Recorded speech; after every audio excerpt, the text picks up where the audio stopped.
welcome you all back to my YouTube channel. So in continuation to my earlier video, now I'll take up the next module. So the third module is comprehension, and this is very easy provided you have good practice and you have a command over the language. ठीक है, तो अब जो ये comprehension passage आता है, ये हमें 5 क्वेश्चंस रहते हैं और 5 क्वेश्चंस इंटू 2 मार्क्स, तो 10 मार्क्स का पैसेज रहता है। अब जैसे कि आपको पता है कि हम काफी जूनियर लेवल से, स्कूल के टाइम से या कॉलेज में हम पैसेजेस जरूर करते आए हैं, तो इसका एक ही स्ट्रेटेजी, अगर आपको कंफर्म 10 मार्क्स चाहिए तो एक ही स्ट्रेटेजी रहती है, read read and only read. ठीक है, क्योंकि जितनी बार हम पैसेजेस की प्रैक्टिस करेंगे उतना हमें ये बेनिफिट देने वाला है।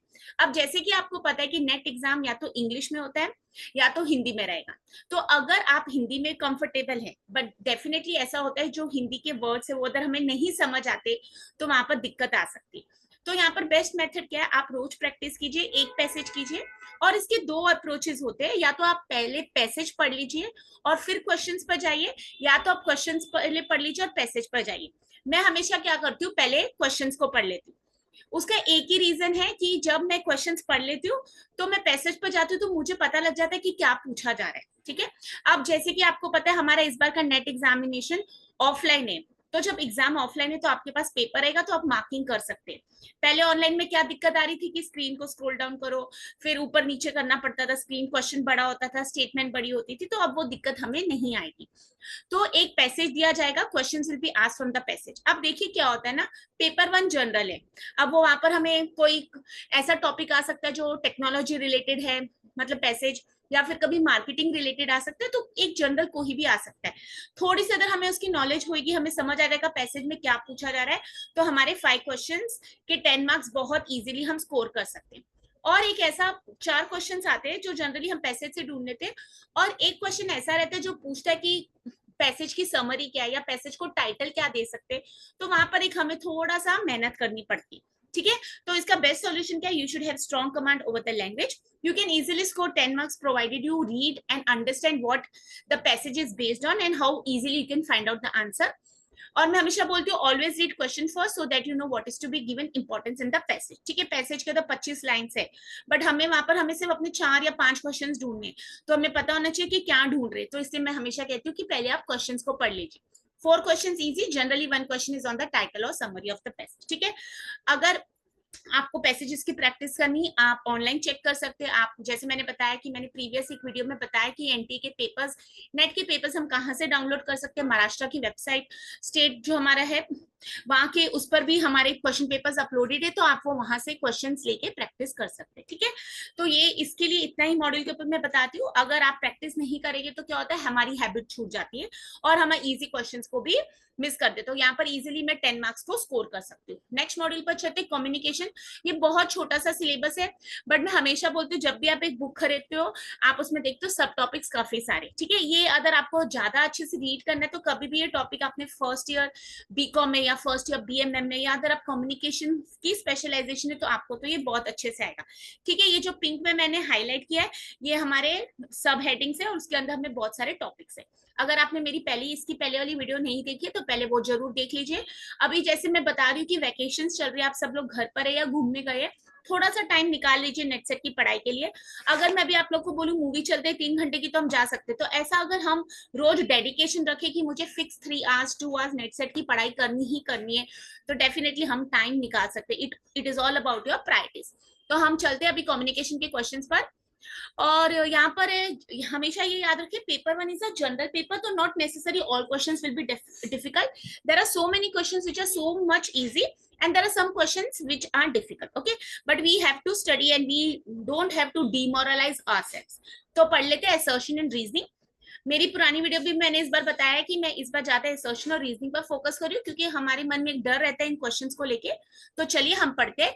Given below are assertion and reasoning। तो अगर आप मेरी फर्स्ट टाइम वीडियो देख रहे हैं तो मैं रिक्वेस्ट करती हूँ आपको एक पेन और डायरी साथ में लेके बैठ जाइए और आप नोट्स बनाइए साथ में। आपको कहीं लगता है कि पॉज करके आपको वीडियो देखनी है या स्क्रीनशॉट लेना है तो जरूर लीजिए। ठीक है, चलिए पढ़ते हैं। असर्शन बता रही है classroom communication behaviours imply making the contents relevant. ठीक है, तो ये क्लासरूम कम्युनिकेशन के ऊपर क्वेश्चन है। अब वो कह रहे हैं क्लासरूम कम्युनिकेशन बिहेवियर का मतलब है मेकिंग द कंटेंट्स रेलिवेंट। देखिए आप जब क्लासरूम में कुछ भी बात करें, you have to be relevant. Relevant to what? Relevant to the subject और relevant to what is to be taught in the classroom। अगर मैं आज आपको नेट सेट के अलावा सब कुछ पढ़ा के जाऊं, is it going to be useful for you? No. ठीक है ना, तो क्या हो जाएगा, तो हमारी जब भी क्लासरूम कम्युनिकेशन होती है उसकी हमेशा कंटेंट रेलेवेंट होनी चाहिए। अगर आप वहां पर एमबीए की डिस्कशन करें तो वहां से रेलेवेंट होना चाहिए। अगर आज आप एक्सपेरिमेंट की बात करें तो उससे, तो classroom communication should always be relevant. तो आपको क्या लगता है ये स्टेटमेंट गलत होनी चाहिए कि सही है? तो ये स्टेटमेंट 100% ट्रू होनी चाहिए। अब जब मुझे पता लग गया असर्शन फर्स्ट स्टेटमेंट ट्रू है, तो मैं क्या करती हूँ, ऑप्शंस में जाती हूँ, मैं है ना उसमें से देख लेती हूँ कहीं पर ए को फॉल्स है तो option number D, coding number D A false है, तो वहां पर आप उसको एलिमिनेट कर दे, वो यहाँ पर करेक्ट आंसर नहीं हो सकता। ठीक है, फिर और कहीं पर है जहां पर फॉल्स है नहीं, तो आगे बढ़ते रीजनिंग पढ़ते। It is none of the functions of teachers, कह रहे it is none of the functions of teachers to make students organize information for effective interaction. कह रहे टीचर का ये बिल्कुल भी काम नहीं है कि वो स्टूडेंट्स के लिए इंफॉर्मेशन को ऑर्गेनाइज करे इफेक्टिव इंटरेक्शन के लिए। तो ये तो गलत बात है ना, टीचर भी सिस्टमैटिक होनी चाहिए। जब हम ऑफिस में भी काम करते हैं हमें ऑर्गेनाइज सिस्टमैटिक होना चाहिए। तो it is none of the functions of teacher. In fact ऐसे टीचर्स शुड बी ऑर्गेनाइज्ड और इंफॉर्मेशन भी सही होनी चाहिए, इफेक्टिव इंटरेक्शन। ठीक है, हम जिस इंटरेक्शन से कुछ अच्छा रिजल्ट गेन कर सके। तो यहाँ पर 100% रीजनिंग मेरी इनकरेक्ट है। अब यहाँ पर क्वेश्चन आता ही नहीं कि दोनों में कोई रिलेशन है दोनों स्टेटमेंट्स में। तो अब अगर ए को मैंने 100% आपको ट्रू बोल दिया तो डेफिनेटली अब मुझे पता है रीजनिंग फॉल्स है। तो here the correct option is option number C, coding number C, the assertion is true but reasoning is false. Okay, understood? कितना इजी था। मैंने आपको बताया असर्शन रीजनिंग में दोनों को आप देखना है कि क्या वो उनके बीच में कोई रिलेशनशिप है, बिकॉज लगा के आप जोड़ के देखिए कि क्या उससे कोई सेंस बनती। तो यहाँ पर वो क्वेश्चन ही नहीं था क्योंकि मुझे पता था ए स्टेटमेंट ट्रू है और आज हमें फॉल्स है। ठीक है, तो अब पेन और डायरी ले आइए और साथ में मेरे साथ बने रहिए। नेक्स्ट क्वेश्चन देख लेते हैं, communication variables involve in a model of performance of. ठीक है, कम्युनिकेशन मॉडल्स रहते हैं। अगर आपने थोड़ा सा हिस्ट्री पढ़ा है कम्युनिकेशन मॉडल्स की तो उसमें बहुत सारे मॉडल्स है। ठीक है, उसमें हमें बताया जाता है कि पहला प्रोसेस क्या है, दूसरा क्या है। तो यहाँ पर कम्युनिकेशन वेरिएबल्स एक मॉडल है कम्युनिकेशन का, उसके अंदर कम्युनिकेशन वेरिएबल्स की बात की है। ठीक है, मैंने इसके प्रीवियस सेशन में आपको रिसर्च एप्टीट्यूड में वेरिएबल्स का मतलब भी बताया था। तो यहाँ पर हम पढ़ लेते कोडिंग। देखिए हमारे पास कितने A B C D E, मतलब हमारे पास 5 दी है स्टेटमेंट्स और हमारे पास ऑप्शंस में हम देख लेते हैं। जब मैं कोडिंग में जाती हूँ एबीसीडी में तो वहां पर कहीं पर मुझे ए बी और सी में, ए और बी में मुझे 4 ऑप्शंस दिए और सी में मेरे पास सिर्फ 3 ही है कोडिंग में। ठीक है, तो कम्युनिकेशन वेरिएबल्स में अगर आपको मॉडल याद है तो एनकोडिंग आता है, डिकोडिंग आता है, पैसिव रेजिस्टेंस आता है क्या? नहीं आता है। चैनलाइजेशन क्या होता है? अगर आपको नहीं याद आ रहा चैनलाइजेशन क्या है तो इसका मतलब हमें कॉन्सेप्ट की नॉलेज ही नहीं है, तो चैनलाइजेशन भी आता है, इनडिफरेंस नहीं आता है। तो यहाँ पर हमारा सिंपल सा आंसर है इसका option number C, A B D only. ठीक है, तो कम्युनिकेशन मॉडल नोट डाउन कर लीजिए। आज हमको क्या पढ़ना है। एनकोडिंग मतलब क्या होता है? Now in the present setup when I am speaking I become the speaker, I become the sender, and in the present setup if you are listening to my video, you are with me, you are my student, you are my learner, then you become the decoder। okay, तो encoding ये ऐसा process है। अब जैसे मुझे आज पता था मुझे आपको कम्युनिकेशन पढ़ाना है नेट सेट के रिलेटेड, तो मैंने क्या किया, पहले मैंने ऑर्गेनाइज किया, पीपीटी बनाई। ठीक है, फिर मुझे पता है कि मुझे क्या एक्सप्लेन करना है। तो ये जब मेरे थॉट्स प्रोसेस जब मैं उसको बोल रही हूँ तो the process is called as encoding. ठीक है, तो याद रखिए encoding is always done by the sender, encoding is always done by the speaker. अब डिकोडिंग क्या होती है? जो मतलब मैं समझा रही हूँ आपको, मेरी ऑडियंस, स्टूडेंट या जो भी मैसेज का रिसीवर है वो उसको सेम मैसेज में सेम तरीके से उसको इंटरप्रेट करें, तो दैट इज डिकोडिंग। अब मैंने आपको आज बताया कि नेटसेट का लाइव वेबिनार चल रहा है, तो अगर आप नेटसेट की ऑडियंस है तो डेफिनेटली आप अटेंड कर रहे हैं। तो यहाँ पर क्या हो रहा है, आप वो मैसेज, मेरे मैसेजेस को डिकोड करें। यू रिसीव माई मैसेज, तो आप कौन हो गए? डिकोडर। और आप भी उसी सेंस में मेरे मैसेज को पढ़ रहे हैं तो उसको हम बोलते हैं डिकोडिंग। तो remember decoding is always done by the receiver of the message. ऐसे बहुत बार क्वेश्चंस आए। पैसिव रेसिस्टेंस यहाँ पर है ही नहीं। चैनलाइजेशन तो आपको पता है कौन से मीडियम से कैसे हम पढ़ रहे हैं या क्या गेन करे, तो दैट इज चैनलाइजेशन। ठीक है, अगर मुझे नहीं भी मीनिंग पता तो अगर मुझे चैनल पता है तो वहां से मैं एक आइडिया निकाल सकती हूँ। And what is indifference? Indifference होता है मुझे क्या फर्क पड़ता है, तो यहाँ पर वो कहीं पर भी नहीं है। तो यहाँ पर करेक्ट ऑप्शन है ए बी एंड डी। आपका होमवर्क क्या है? हमारे आज हमको कम्युनिकेशन के मॉडल्स पढ़ने हैं। पहले उसके ऊपर बहुत क्वेश्चन आते थे, अब मुश्किल से आपको एक क्वेश्चन आ सकता है, बट वो प्रोसेस को एक बार जरूर पढ़िए जो स्टार्ट होता है एनकोडिंग से और एंड होता है फीडबैक पर। आगे चलते हैं, मैसेज पढ़ लेते हैं। देखिए इसमें उन्होंने क्या बताया, रिसेप्शन ऑफ अ मैसेज के ऊपर क्वेश्चन है। In communication a major barrier to reception of message. देखिए कम्युनिकेशन में बैरियर, अब बैरियर मतलब ऑब्स्टेकल, ऑब्स्टेकल मतलब क्या रहता है, ऑब्स्टेकल आपका रहता है हर्डल, ठीक है। कम्युनिकेशन में एक बैरियर रिसेप्शन है, तो मतलब वो बोल रहे एक हर्डल बता रहे हैं इनमें से। तो अब यहाँ पर क्या है, हमारे पास सिंपल ऑप्शन है 4, इसमें से मुझे ऑड वन आउट ढूंढना है, ठीक है। तो मतलब 3 मेरे अलग हो गए और एक अलग होगा, बराबर। तो मेजर बैरियर, बैरियर मतलब नेगेटिव, ओके तो अब पढ़ लेते ऑप्शंस। मैसेज आप रिसीव नहीं कर पा रहे क्योंकि एक बैरियर है, तो क्या बैरियर है, पढ़ते attitude of listeners, education of listeners, income of listeners, knowledge of listeners. तो देखिए एजुकेशन ऑफ लिसनर्स तो एक पॉजिटिव पॉइंट है, तो वो बैरियर नहीं हो सकता। इनकम ऑफ लिसनर्स से इसका कोई रिश्ता नहीं है। नॉलेज ऑफ लिसनर्स और एटीट्यूड में अगर आप देखेंगे तो एटीट्यूड एक बैरियर है डेफिनेटली। आपने मन में बिठा के रखा है कि नेट सेट इतना डिफिकल्ट एग्जाम है, मैं क्वालिफाई नहीं होंगी, मैथ्स इतना डिफिकल्ट सब्जेक्ट है, मुझे नहीं आएगा। तो अगर एक बार आपने एटीट्यूड बना लिया, एटीट्यूड डेवलप हो गया, then nobody on earth can help you. Okay, so you have to remember that attitude of listeners is a major barrier to reception. This was all by now. Another thing, a question on barriers can be asked is how you overcome those barriers. ठीक है, तो आपको एक question क्या दिया जाएगा barriers के ऊपर, जिसमें आपको नेगेटिव फाइंड आउट करना है, क्योंकि barriers are always the obstacles which are negative, और जब ओवरकम द बैरियर बोलते हैं तो वहां पर पॉजिटिव पॉइंट्स आते हैं, ठीक है। जैसे मैं बोलूं आप कैसे बैरियर हटा सकते हैं, आप पॉजिटिव अप्रोच रखिए, फिर आपके घर में अगर शोर आ रहा है तो आप कोशिश कीजिए आप डोर क्लोज कर लीजिए, या आप एक ऐसी प्लेस पर बैठे जहां पर डिस्टर्बेंस नहीं है। तो ये सारी चीजें क्या, I am trying to overcome those barriers, okay. तो here the correct answer is option number 1, attitude of listeners. Let's move on to the next question. In communication connotative words है, देखिए कॉनोटेटिव, अब कॉनोटेटिव का मतलब नहीं पता तो answer नहीं ढूंढ पाएंगे, ठीक है। अब ऑप्शन सिंपल सा छोटा सा क्वेश्चन है, टाइम भी नहीं लगेगा। तो मैं यहाँ पर जब बताती हूँ कि जब ये छोटे छोटे क्वेश्चन आते हैं तो इनकी कंपेरिजन में बड़े बड़े स्टेटमेंट्स वाले क्वेश्चन टाइम कंज्यूमिंग होते हैं, आपको रीड करना, अंडरस्टैंड करना भी बहुत डिफिकल्ट होता है। तो यहाँ पर क्या हो जाता है, अगर आपको तुरंत आंसर मिल गया तो आपका एकदम इजीली 2 मार्क्स स्कोर हो जाएंगे। तो जो टाइम आप सेव करें वो आप दूसरे क्वेश्चंस पर उसको यूटिलाइज कर सकते हैं। तो यहाँ पर है first clear meaning, common meaning, cultural meaning या लिटरल मीनिंग, ठीक है। तो आगे देखते हैं कम्युनिकेशन कॉनोटेटिव वर्ड्स का मतलब क्या। अब मुझे ना पहले कॉनोटेटिव का मतलब पता होना चाहिए। तो देखिए 2 कॉन्सेप्ट है, कॉनोटेशन एंड डेनोटेशन, ठीक है, डिनोट करना और connote. Almost every word has 2 kinds of meaning. अब डेनोटेशन मतलब क्या होता है, स्ट्रेट फॉरवर्ड डिक्शनरी मीनिंग। अब मैं एग्जांपल दूं, हाउस, हाउस के अगर आप डेफिनेशन पढ़ोगे तो मे बी वो होगा एक स्ट्रक्चर है जिसमें ब्रिक्स है, ठीक है, जिसमें फैमिली मेंबर्स रहते हैं, या ऐसा कुछ आपको एक डिक्शनरी की डेफिनेशन दे, तो that is the literal meaning. अब कॉनोटेशन मतलब क्या, ideas and feelings associated with. अब जब मैं हाउस बोलती हूँ तो हिंदी में देखो इमोशंस, घर, हर घर कुछ कहता है, आपने एडवर्टाइजमेंट देखी होगी ना, इस घर की रौनक बढ़ानी है तो ये पेंट लगाना है। तो जब मैंने उसको इमोशन फीलिंग दे दी, अब घर कब बनता है, अब देखो हम बोल सकते हैं मकान है ना दीवारों से बनता है, बट घर किससे बनता है, फैमिली मेंबर से बनता है, प्यार से बनता है। तो देखो भले घर का एक अलग मतलब होगा डिक्शनरी में, but what meaning you are giving to it, that is called as connotation, ठीक है। समझ है आपको। तो डी से डिक्शनरी, डी से डेनोटेशन। तो याद रखिए जो लिटरल मीनिंग होता है एक्चुअली उसका मीनिंग है, उसको हम बोलते हैं डेनोटेशन। और कॉनोटेशन मतलब ideas and feelings associate with the verb. अब आप लव का मीनिंग पढ़े तो उसके बहुत सारे डेफिनेशंस आपको मिल जाएंगे, but what for you, for you what is love, ठीक है। हो सकता है हमारे लिए लव इज रिस्पेक्ट, हमारे लिए लव इज ट्रस्ट, कभी किसी को धोखा नहीं देना, ठीक है। तो डेनोटेशन मतलब क्या है, डिक्शनरी मीनिंग, और कॉनोटेशन मतलब क्या हो जाएगा, जो हम उसको एसोसिएट करते हैं, ठीक है। यहां से एक बार और पढ़ लेते हैं। Denotation the literally dictionary definition of a word, इसको याद रखिए।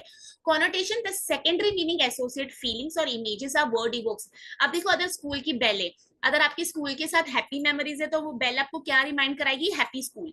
अगर आपको वो बेल से कुछ नेगेटिविटी जुड़ी है, बेबी आपको पनिशमेंट मिलती थी या आपको स्कूल जाने का मन नहीं, तो वहां पर आपको नेगेटिव फीलिंग्स आ जाएगी। बट बेल का मतलब तो डिक्शनरी में एक ही रहेगा, उसको आपने फीलिंग्स जोड़ दी, सिनोनिम, ये तो हम चलो बाद में पढ़ सकते हैं। तो यहाँ पर हम देख लेते हैं। इन कम्युनिकेशन कॉनोटेटिव वर्ड्स है, they don't have clear meaning, they don't have a common meaning, they have a cultural meaning, literal meaning आता है डेनोटेशन, ठीक है। तो यहाँ पर करेक्ट आंसर है option number 3, cultural meaning, okay. I am hope आपको इंजॉय हो रहे हैं मेरे लेक्चर में, और आप डायरी और पेन लेके बैठे और मेरे साथ जुड़े रहिए, ठीक है। हम पढ़ रहे हैं नेट के लिए, हमें क्वालिफाई करना है इसी अटेम्प्ट में, हमें पीएचडी के लिए भी एनरोल करना है, तो हमारे पर बहुत सारी जिम्मेदारी है। तो मेरी प्रायोरिटी है मुझे इसको टाइम देना है। अब पढ़ते हैं, a notice about the auction of a car in the newspaper is an example of, ठीक है, ये मैंने अपने प्रीवियस सेशंस में भी बताया, ऑक्शन ऑफ अ कार, ठीक है। अब हमको क्या याद रखना है, उन्होंने एक क्वेश्चन दिया है, प्रैक्टिकल है, पूछा है, ये नहीं पूछा डाउनवर्ड है ग्रुप का मतलब बताओ, तो पूछ रहे नोटिस दिया ऑक्शन ऑफ अ कार, एक गाड़ी की नीलामी का नोटिस आया न्यूज़पेपर में, ठीक है। अब डाउनवर्ड कम्युनिकेशन क्या होती है, ग्रुप कम्युनिकेशन क्या होती है, इंटरपर्सनल क्या होती है, मास कम्युनिकेशन, ये हम देख लेते हैं, ठीक है। अब यहाँ पर हम देख लेते हैं, डाउनवर्ड कम्युनिकेशन हमेशा रहती है जो टॉप टू बॉटम पर आती है, ओके। तो जस्ट राइट द कोडिंग, यहाँ पर हम मिस्टेक करते हैं, अपवर्ड होती है जो नीचे से मतलब बॉटम से अप जाती है। अब एग्जांपल लिख लीजिए, डाउनवर्ड होगा जैसे कि कोई बॉस ने इंस्ट्रक्शंस दिए, तो वो हमेशा हायर अथॉरिटी से फ्लो होगा लोअर लेवल तक, ओके। तो communication is flowing from top to bottom. और अपवर्ड में क्या हो जाएगा, फीडबैक मैं दे रही हूँ, जैसे मैं टीचर को दे रही हूँ, तो student is always junior, teacher is always senior, ठीक है। बॉस के साथ employ will be always junior. तो जब वो फीडबैक दे रहा है, ठीक है, इंस्ट्रक्शंस हो गए, काम हो गया, उन्होंने उसको रिप्लाई किया, तो the communication will flow from the bottom to up, तो उसको बोलते हैं अपवर्ड कम्युनिकेशन। तो यहाँ पर गड़बड़ मत कीजिए, डाउनवर्ड अपवर्ड, ठीक है। अब जब सेम लेवल के लोग बातचीत करें, जैसे assistant professor of commerce department is talking to assistant professor of geography department, तो both have the same designation, both are at the same seniority level, तो उसको हम बोलते हैं हॉरिजॉन्टल कम्युनिकेशन। एक कॉबलर दूसरे कॉबलर से बात कर रहा है, तो उसको भी हम हॉरिजॉन्टल बोलेंगे। एक स्टूडेंट दूसरे स्टूडेंट से बात कर रहा है, उसको, तो वहां पर क्या आपको याद रखना है, डेजिग्नेशन, ओके। तो हॉरिजॉन्टल का दूसरा नाम है लैटरल कम्युनिकेशन, LATERAL। तो अगर इस बार हॉरिजॉन्टल बोल रहे हैं तो अगली बार उसको लैटरल, LATERL, ठीक है। आप नोट डाउन कर लीजिए, ठीक है। ये कम्युनिकेशन हो गई डाउनवर्ड, अपवर्ड, हॉरिजॉन्टल, ओके। अब यहाँ पर हमारे पास क्वेश्चन है, डाउनवर्ड मुझे समझ आ गया, मुझे समझ आ गया। अब मैं बताती हूँ आपको what is group communication. Group communication रहती है जहां पर भी आई नो द काउंट, ठीक है, मेंबर्स का काउंट मुझे पता है, ऑडियंस, सपोज आप जूम मीटिंग ले रहे हैं, ठीक है, तो आपको पता है कि आपकी मीटिंग में 10 लोग प्रेजेंट है, टीचर बच्चों को पिकनिक लेके जा रही है, I know I have 60 students in my class, तो यहाँ पर जब भी when you can count the audience it is called as group communication. So remember, classroom communication, office communication will always be group communication because we know the count of the members. तो highlight कर लीजिए, अपने diary में note down कर लीजिए, group communication मतलब count. Now what is interpersonal communication, जब मैं इंटरपर्सनल पढ़ रही हूँ तो मुझे इंट्रा भी पढ़, अब जैसे मैंने आपको सुबह अपने सेशन में बताया था कि जब मैं अपने आप से बात करती हूँ उसको कौन सी कम्युनिकेशन कहते हैं, उसको बोलते हैं इंट्रा, ठीक है। हम घर में अपनी पर्सनल डायरी लिख रहे हैं, हम कोई परेशानी में भगवान जी से बात कर रहे हैं, ठीक है, या फिर मुझे आज खाना क्या बनाना है ऐसे मैं सोच रही हूँ, या आज मुझे क्या पढ़ना है, या आज मुझे टीचर को फीडबैक देना है, तो मैं सोच रही हूँ आज मैं टीचर को अच्छा सा फीडबैक लिख के देती हूँ, तो यहाँ पर आ जाएगा इंट्रा। तो जब मैं खुद से बात कर रही हूँ उसको बोलते हैं इंट्रा, ओके। इंटरपर्सनल क्या होता है, दो लोगों के बीच। So when I am talking to my student, when I am talking to my colleague, when I am talking to my mummy, when I am talking to my father, ये सब क्या हो जाएगा, इंटरपर्सनल। तो कैसे याद रखना है, इंट्रा जब कंपटीशन होता है ना कॉलेजेस में, तो सपोज एक कॉलेज का बीकॉम डिपार्टमेंट का बीए डिपार्टमेंट से कंपटीशन है, they both are from the same colleges, okay. So intra college के अंदर, इंट्रानेट इंटरनेट, और अभी इंटरपर्सनल क्या हो जाएगा, मेरा कॉलेज का बीकॉम वाला स्टूडेंट दूसरे कॉलेज की बीकॉम वाले स्टूडेंट से कंपीट कर रहा है, तो वहां पर इंटर हो जाएगा, ठीक है। तो इंट्रा, INTRA, खुद से बात करना, इंटरपर्सनल किसी और से बात करना, ओके। मास कम्युनिकेशन यहाँ पर करेक्ट आंसर है, क्योंकि मास कम्युनिकेशन क्या होता है, जब मुझे पता नहीं है कितने लोग मेरा मैसेज रिसीव करे, कितने लोग उसको अंडरस्टैंड करे, वहां पर फीडबैक का रूल ही नहीं है, पॉसिबिलिटी ही नहीं। Now when I given the notice of the auction of a car in a newspaper, I don't know how many people have purchased the newspaper, I don't know even if they purchased the newspaper are they going to read it, or I don't know whether anybody is even given notice to, मतलब क्यों ध्यान भी दे रहा है कि नहीं, okay. तो जब मुझे ऑडियंस नहीं पता, फीडबैक का कॉन्सेप्ट नहीं है, अब अगर मैं यूट्यूब पर लाइव हूँ, मुझे नहीं पता कितनी ऑडियंस मेरे साथ जुड़ी हुई है, जब काउंट नहीं है तो उसको बोलते हैं मास कम्युनिकेशन। तो यहाँ पर करेक्ट आंसर है आपका mass communication, option number 4 is the. मैंने एक क्वेश्चन पूछा आपको, आज 5 6 7 उसके टॉपिक्स मैंने पढ़ा दिए। So this is how you need to study, change your approach, definitely you will qualify, और मुझे मैसेज करके जरूर बताना, ठीक है। तो यहाँ पर क्लियर हुआ। अब नेक्स्ट चलते हैं, pitch of the teacher's voice in the classroom is described as pitch. अब पिच का मतलब क्या होता है, मैंने क्रिकेट पिच सुना है, मार्केटिंग में पिच सुना है, बट ये क्या है पिच ऑफ द टीचर, ठीक है। अब जैसे मैं बोल रही हूँ, कभी मैं फास्ट बोल रही हूँ, कभी मैं पॉज दे रही हूँ, कभी मैं स्लो बोल रही हूँ, कभी मुझे पता है यहाँ पर बच्चों के लिए मुझे इंपॉर्टेंस देना है तो मैं थोड़ा स्ट्रेस करूंगी वॉइस को। ठीक है, तो ये सारी चीजों को हम क्या बोलते हैं, पैरालिंग्विस्टिक। ठीक है, तो यहाँ पर करेक्ट ऑप्शन है क्या, pitch of the teacher's voice in the classroom is called as paralinguistic. आप पिच का मतलब ढूंढ सकते हैं, तो करेक्ट आंसर बी है। देख लेते हैं what is paralinguistic. Is a feature to speak non verbally, मतलब यहाँ पर वर्ड्स नहीं यूज्ड है, ये तो जो मैं बोल रही हूँ ना वो तो मेरी स्पीच है, बट कब मुझे रुकना है, कब मुझे पॉज देना है, कब मुझे जोर से बोलना है। अब मुझे पता है क्लास में 120 स्टूडेंट्स है तो I have to raise my volume. Other class में मेरे पास 10 ही बच्चे तो why would I raise my volume. ठीक है, तो quality, volume, pace, rate, pitch, articulation, मुझे क्लास में बच्चों को इंपॉर्टेंस देना तो आई स्ट्रेस, ये हर बार पूछा जाता है तो आप पढ़ के जाइए, so automatically my voice will get raise. फिर इसमें क्या क्या आ जाएगा पैरालिंग्विस्टिक में, आप लिख सकते हैं क्योंकि बहुत बार क्वेश्चन आ जाता है, tone, pronunciation, articulation, pause, punctuation marks and so ठीक है, क्वेश्चन क्या था, इसको डिफरेंट फॉर्म्स में पूछा जा सकता है। ओके, देखिए volume, speed of voice, pronunciation, pause, इन सब का मतलब क्या है ये भी मैंने बताया। आगे बढ़ते हैं। Which of the following are essential for good classroom communication? Good classroom communication के लिए इनमें से क्या essential है? अब कितनी statements दिए, 6, और हमें कोडिंग दी है, तो कोडिंग में अगर मैं देख लेती हूँ हर कोडिंग ABCD में 3 स्टेटमेंट्स है, मतलब 3 स्टेटमेंट्स गुड क्लासरूम कम्युनिकेशन रहेगी और 3 स्टेटमेंट्स और वेन आउट होंगी। अब मेरी क्या स्ट्रेटेजी है, या तो मैं गुड वाली चीजों को ढूंढूं या तो मैं बैड वाली चीज। तो गुड वाला क्वेश्चन पूछा तो गुड की स्टेटमेंट्स ढूंढते हैं, तो automatically elimination start. Over emphasis on certain words. Second statement, use of gobbledygook. अब ये तो वर्ड मुझे पता ही नहीं, मैंने कभी सुना ही नहीं, तो यहाँ पर मैं हमेशा बोलती हूँ इंग्लिश जाननी जरूरी है, वो लैंग्वेज जाननी जरूरी है जिसमें आप एग्जाम अपियर कर रहे हैं। ठीक है, मीनिंग नहीं आता बट कॉमन सेंस अगर लग सकती है तो देखते हैं। थर्ड है proper employment of redundancy. Redundancy का मतलब क्या है। Fourth is immediacy of feedback, मतलब फीडबैक तुरंत मिल जाए। Fifth is non verbal cues, और सिक्स है साइडलाइनिंग स्टूडेंट क्रिटिसिज्म। अब ये क्लासरूम कम्युनिकेशन की अच्छी चीजें मुझसे पूछ रहे। ठीक है, तो अब मैं क्लासरूम में जब पढ़ा रही हूँ तो क्या over emphasis on certain words होना चाहिए, तो मुझे नहीं लगता है। यूज ऑफ गॉबल्डिगुक, अब मुझे ना इसका मीनिंग नहीं पता। अब यूज ऑफ गॉबल्डिगुक क्या होता है ना, जैसे हमें ना फॉर्मल लैंग्वेज लिख रहे और ऑफिशियल लैंग्वेज जब हम कुछ लिख रहे तो हम इतने हाईफाई, इतने ऐसे वर्ड्स यूज कर लेते हैं जो ना एक आम इंसान को नहीं समझ आ सकता। ठीक है, अब जैसे बोलते हैं ना आपने अगर कॉन्स्टिट्यूशन पढ़ा या लीगल लैंग्वेज, वो एक आम इंसान को बहुत जल्दी समझ नहीं आती, maybe you have to read it twice और थ्राइस। ठीक है, तो उसको लॉयर्स पैराडाइज भी बोलते हैं, तो नहीं समझ आ रहा है तो क्या हो जाएगा, कुछ चीजें ऐसी ऑफिशियली दी है जो अगर हमें नहीं समझ आ रही तो वो हमारे लिए मीनिंगलेस हो जाएगी। तो यहाँ पर है ना क्लासरूम कम्युनिकेशन में ये नहीं होना चाहिए। स्टार मार्क करके आज आप इसका मीनिंग ढूंढिए, ये अगली बार क्वेश्चन में आएगा बट हमारी एक नॉलेज वोकैबुलरी बढ़ जाएगी। प्रॉपर इंप्लॉयमेंट ऑफ रिडंडेंसी, अब देखिए प्रॉपर वर्ड है तो कुछ पॉजिटिव है क्वेश्चन में, good classroom. Proper employment of redundancy, redundancy का क्या मतलब होता है, जैसे एक्स्ट्रा चीजें लिखना। अब जैसे मैं बताती हूँ, मैं बोल रही हूँ दिस इज एडिक्वेट इनफ। ठीक है, अब एडिक्वेट और इनफ दोनों सेम ही चीज है। ठीक है, तो मैं सिर्फ या तो एडिक्वेट बोलूं या तो इनफ, तो ये क्या हो गया, मेरी चीज क्या हो गई, रिडंडेंट है। आप दोनों में से एक ही वर्ड यूज करना, क्यों उसको अननेसेसरी 2 वर्ड्स बना रहे हो। ठीक है, अगर जैसे अब मैं बोलूं, अभी तो कोरोना के ऊपर कोई कॉन्फ्रेंसेस नहीं हो रही है, पहले एक टाइम था ना 2020, 21, 22 में हमारी सारी conferences, research papers corona virus पर हो रही थी, कोविड पर, तो क्या अभी वो रिडंडेंट टॉपिक हो गया, तो अब हम उसके ऊपर फोकस नहीं कर। तो प्रॉपर इंप्लॉयमेंट ऑफ रिडंडेंसी हो सकता है यहाँ पर। तो ऑप्शन नंबर 3 को एक बार रखते हैं। इमीडिएसी ऑफ फीडबैक, मुझे जल्दी से फीडबैक मिलना चाहिए, यस। फीडबैक मिलेगा तो फॉर्मेटिव असेसमेंट, टीचर को भी पता लगेगा स्टूडेंट को समझ आ रहा है कि नहीं, तो ये भी आंसर में होना चाहिए। फिर non verbal cues, body language, ये सब देखते हैं। साइडलाइनिंग स्टूडेंट क्रिटिसिज्म, कभी भी स्टूडेंट की क्रिटिसिज्म को साइडलाइन करना है कि नहीं। तो अभी हम क्या करते हैं ना, मुझे अभी 100% श्योर है कि मुझे ना 2 वाला स्टेटमेंट आंसर में नहीं आना चाहिए, तो मैं क्या करती हूँ, ऑप्शंस में जाती हूँ, ऑप्शन नंबर ए एलिमिनेट कर देती हूँ क्योंकि उसमें स्टेटमेंट नंबर 2 है।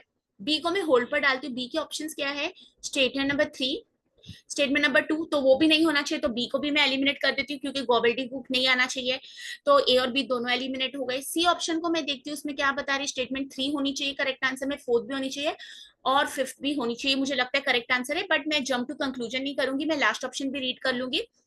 लास्ट ऑप्शन में क्या है, 4th इमीडिएट ये होना चाहिए, बट नॉन वर्बल क्यूज और साइडलाइनिंग स्टूडेंट, तो मुझे लगता है स्टेटमेंट नंबर 6 नहीं होना चाहिए। तो इस तरह से मैं एनालाइज करके आपको बताती हूँ कि इसका correct answer option number C होना चाहिए। Statement number 3, 4 and 5 are essential for good classroom communication as per this question. Okay, समझ आया, चलिए आगे बढ़ते हैं। Swapping of encoder decoder roles in communication happens due to swapping, exchange, swap करना, ठीक है। इनकोडर डिकोडर बन जाता है, डिकोडर इनकोडर बन जाता है। अब ये कब पॉसिबल होता है, क्या आप मुझे बता सकते हैं? देखिए, जब मैं क्लासरूम में होती हूँ और जब हम लाइफ में भी पर्सनल रिलेशनशिप से, याद रखिए कम्युनिकेशन इज ऑलवेज टू वे। अगर आप ही सिर्फ बोलते जा रहे हो, सामने वाले को चांस नहीं दे रहे बोलने का, तो वहां पर दिक्कत हो सकती है, ठीक है। तो good communication is always two way. So suppose now I am encoder, I am the sender, and I want to talk to you, I want to understand whether my students are able to grasp this concept or, ठीक है। तो मैं जानने की कोशिश करती हूँ, तो क्या होता है, मैं चुप हो जाती हूँ और आप मुझे बताते हो कि मैम हमको ये समझ आइए, तो you become the encoder, then I become the decoder. तो एनकोडर कब डिकोडर बन जाता है, जब वो फीडबैक एनालिसिस होता है।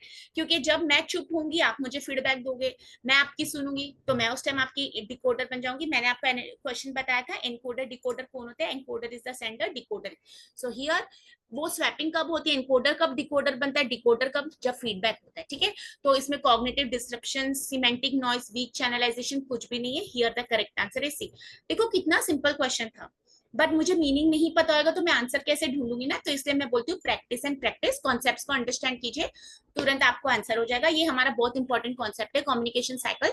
ये सेंडर होता है, इनकोडर तो यहाँ लिख लीजिए, ये इनकोडिंग करता है, इसके थॉट्स प्रोसेस को वर्ड्स में पुटअप करता है, मैसेज बताता है। डिकोडिंग हमेशा रिसीवर करता है। डिकोडिंग और इनकोडिंग में क्या रिलेशन होना चाहिए, जो इनकोडर बोल रहा है उसी सेंस में डिकोडर को मैसेज लेना है। मैं नेटसेट के व्यू पॉइंट से पढ़ा रही हूँ, बट आप किसी और व्यू पॉइंट से पढ़ रहे हो तो वहां पर गलत हो जाएगा, ठीक है। फिर ये जब रिसीवर इनको फीडबैक देता है, ये साइकिल कंप्लीट। अब यहाँ पर नॉइज बताया, नॉइज है ना कोई भी स्टेज पर हो सकती है।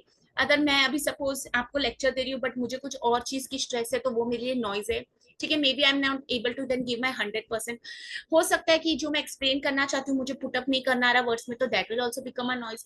मेरा मैसेज क्लियर नहीं है, सपोज पीपीटी का कलर डार्क है, या मे बी आपके घर में इंटरनेट कनेक्टिविटी नहीं है, या मेरे घर में internet, so that will also be a noise.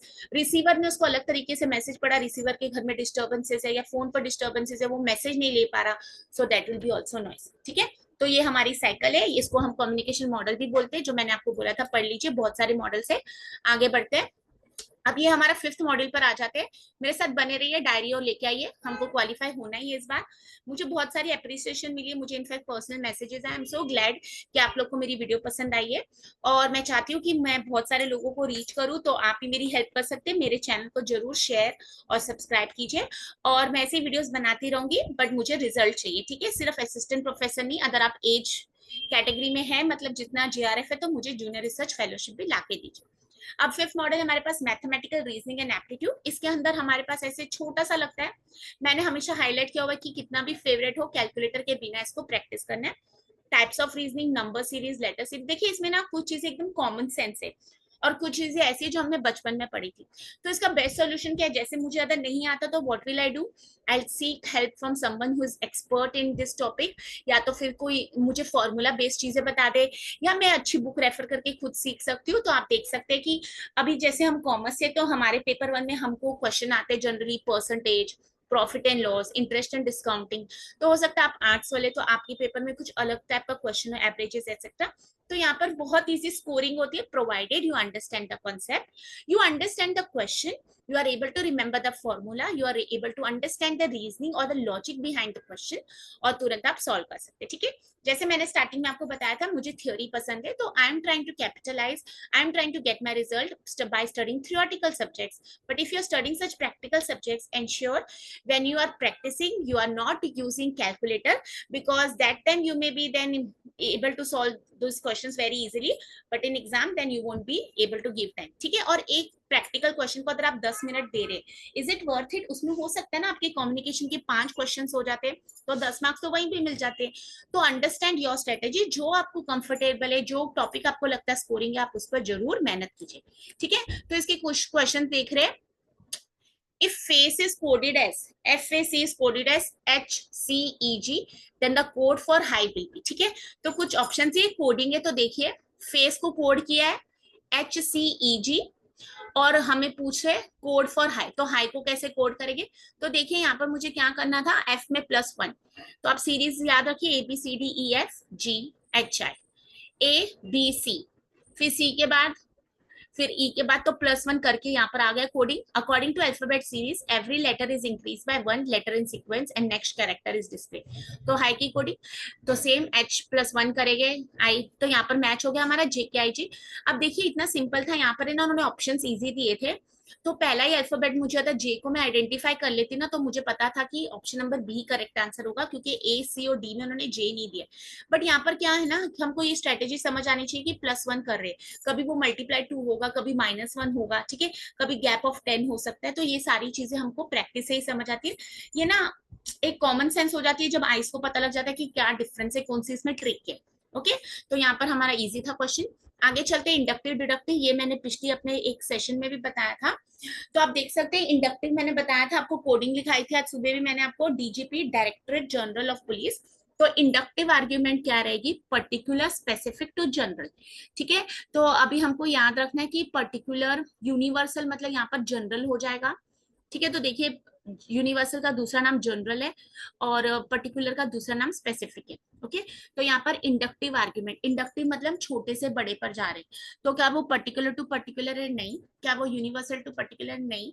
क्या वो यूनिवर्सल टू यूनिवर्सल है, नहीं।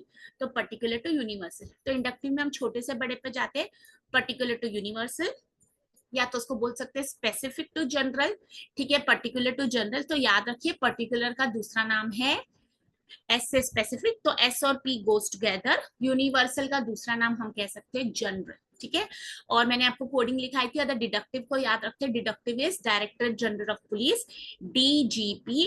डिडक्टिव में हम जनरल टू पर्टिकुलर जाते हैं, तो अगर जनरल टू पर्टिकुलर जा रहे थे तो यहाँ पर उसका इंडक्टिव पूछा था तो वो उल्टा होगा। ठीक है, तो पर्टिकुलर टू यूनिवर्सल, 2 मार्क्स मिल गए। देखिए इसको पढ़े, ये मैंने अपने एक सेशन में एक्सप्लेन किया बहुत अच्छे से, तो आप वहां पर मेरी वीडियो देख सकते हैं, मैं आपको डिस्क्रिप्शन बॉक्स में लिंक जरूर शेयर कर दूँ। ये हर बार आता है, आपको टीचिंग में भी हेल्प हो सकती है, मैथमेटिक्स रीजनिंग में भी और रिसर्च में भी ये क्वेश्चन बनता है, सेम कॉन्सेप्ट है। आगे चलते हैं, ये मैंने अच्छे से एलॉबरेट करके दिया है, आप इसको पढ़ सकते हैं, स्क्रीनशॉट ले लीजिए, पॉज कर लीजिए, मैं रुक जाती हूँ थोड़ी देर, आप इसको एक बार रीड कर लीजिए।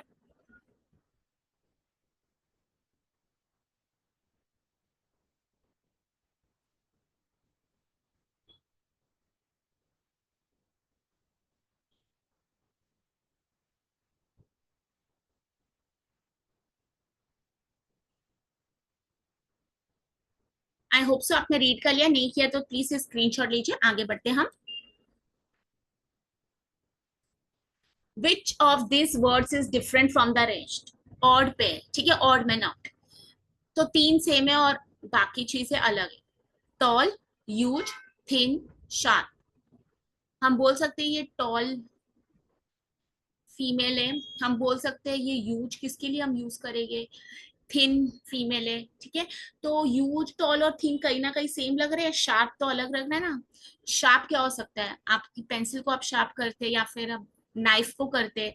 तो यहाँ पर देखते हैं, huge, tall, thin, this all are dimensions to measure something, so this are related terms, but sharp option is different from the other.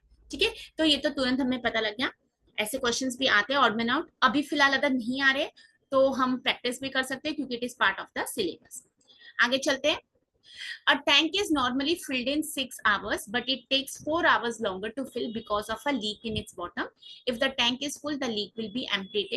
ठीक है, ये आपको प्रैक्टिस करना पड़ेगा। सॉल्यूशन इसका मैंने करेक्ट आंसर दिया है, इसको हम सॉल्व कैसे करें। तो अगर आपको नहीं कॉन्सेप्ट आता है तो आप बुक्स रेफर कीजिए, ठीक है, नहीं आता है तो अपनी फ्रेंड से हेल्प लीजिए, टीचर से हेल्प लीजिए। और इसका अगर आप सॉल्व करें तो देखिए आप कितना टाइम दे रहे हैं और आपको कैलकुलेटर के बिना इसकी प्रैक्टिस करनी है। इन क्वेश्चंस का बेनिफिट क्या है, एक ही करेक्ट आंसर बन सकता है अगर आपको आता है फॉर्मूला और आपको क्वेश्चन समझ आ गया। ऐसा नहीं है कि कम्युनिकेशन में ये भी आंसर लगता है ये भी, if you are very thorough with such topics then definitely you are going to score this marks. Okay, चलते हैं अंडरस्टैंडिंग एंड ट्रिक में। Ram Babu ranks 18th in a class of 45 students, तो 45 स्टूडेंट्स में राम बाबू 18th है। ठीक है, his rank from the last is, तो वो हम फर्स्ट से बता रहे थे लास्ट से, ये तो आप ड्रॉ करके भी चेक कर सकते हैं, मतलब लिख के कर सकते हैं। ठीक है, या फिर इसमें भी एक ट्रिक होती है जो आपको आनी चाहिए तो इजीली सॉल्व हो जाता है। देखिए जब भी कोई क्वेश्चन सॉल्व करे अंडरस्टैंड कीजिए कि क्वेश्चन बोल रहा क्या है और आप उसको कितनी इजीली फाइंड आउट कर सकते हैं। ठीक है, इस क्वेश्चन को सॉल्व करने के लिए मुझे 10 मिनट लग रहे हैं, इज इट वर्थ इट। ठीक है, इसके अंदर मैं क्या थ्योरी के कुछ टॉपिक्स इजीली कर सकती थी, फिर मुझे ये भी एनालाइज करना है, थ्योरी तो मुझे आती नहीं तो प्रैक्टिकल पर ही स्कोर है। So then it is your strategy कि मुझे कैसे स्कोर करके जो भी करना है मुझे अपने टॉपिक्स को 70% तक लेके जाना है। आगे चलते हैं next term in the series. तो एटी, EQ, IN, O। तो जैसे हमने +1 किया था पहले वाले क्वेश्चंस में, इसमें हम क्या कर सकते हैं, सेम वैसे ही सीरीज है। अंडरस्टैंडिंग एंड प्रैक्टिस मैंने इस पर भी लिखा है। Apoorv is son of Madhu, Vinod is brother of Madhu's husband, how is Apoorv related to Vinod. ठीक है, ये पहले बात है ना, पहले ये रिलेशंस का मतलब पता होना चाहिए। अब अंकल बोल रहे तो वहां पर लिखा नहीं मैटरनल अंकल या पैटर्नल। ठीक है, अब मैटरनल मतलब मम्मी के साइड के रिश्ते, पैटर्नल मतलब फादर साइड के रिश्ते। बुआ को इंग्लिश में क्या बोलते हैं, बुआ मतलब पापा की बहन। तो पापा की बहन हम हमारी कौन लगती है, पैटर्नल आंट। ठीक है, फिर अगर मम्मी को क्या बोलते हैं, हिंदी में तो पता है नानी बोलते हैं, पर फिर वो कौन होती है, हमारी मैटरनल ग्रैंड मदर। तो ये पहले ना हमको रिलेशनशिप्स के नाम पता होना चाहिए। ऐसे क्वेश्चंस आप हिंदी में भी पढ़ सकते हैं। अंकल, ब्रदर, तो करेक्ट आंसर नेफ्यू। इसको आप सॉल्व करके देखिए। ठीक है, फिर ये मैं आपको नेक्स्ट वीडियो में मिलूंगी जहां पर हम स्टार्ट करेंगे 6th मॉड्यूल से। तो यहाँ पर देखिए, अगर हम मेहनत करें तो जरूर क्वालिफाई हो जाएंगे। आज मैंने बहुत सारे आपको क्वेश्चन दिए, इनफैक्ट ये क्वेश्चन आप सॉल्व कर सकते हैं।